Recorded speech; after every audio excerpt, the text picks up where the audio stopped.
How are you different? And how are you collaborating with other partners and other institutions, other people that are making efforts towards a solution as well?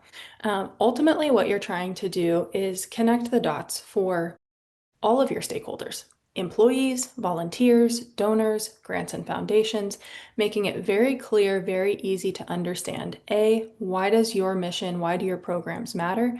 And B, what are you actively doing to make progress towards that solution? And we all know that a lot of nonprofits focus on components or social issues that might never fully be solved, but all of us are here to make the world a better place and to lead to some type of change, some type of transformation. And so making it very clear how your organization is creating that change. What are the steps that are actively taking place?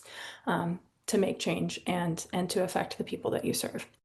Key action steps would include keeping it high level.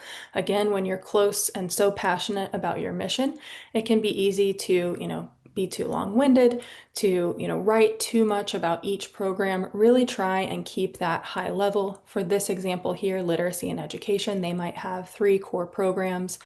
One might be an after-school reading program, another might be a free tutoring program, and a third might be a parent education program. Write 1 to 2 sentences about those programs and what they're doing, how they're addressing the problem outlined in this previous slide, and then focus on measurable change, right? It's okay to tell them number of people served, but really try and take that to the next step and outline short-term and even mid-term changes. Are these children experiencing increased reading rates and scores? Are they experiencing increased grades in school? Are parents more engaged with their kids and their education? What are some of those short and midterm outcomes that your programs are already creating? And that's what your donors are really going to be excited about, to invest in that change that's already happening and the change that you're hoping for and predicting into 2026 and beyond. All right, so we've talked about the overarching problem. We've talked about how your organization is becoming a solution to that problem.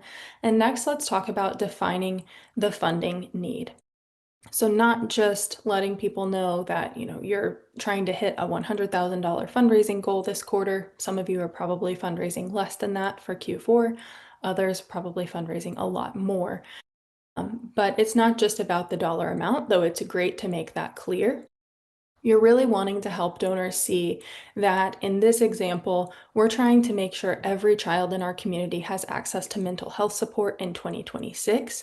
Your gift today will help us serve more children in our community through our new online platform. And so this is a way to help them understand that they're not just helping you meet your budget for 2025, they're helping you set the stage for growth, expansion, and scalability in 2026. But John Mark would love to hear your input here and on the funding need and defining that need, and then the key action steps as well.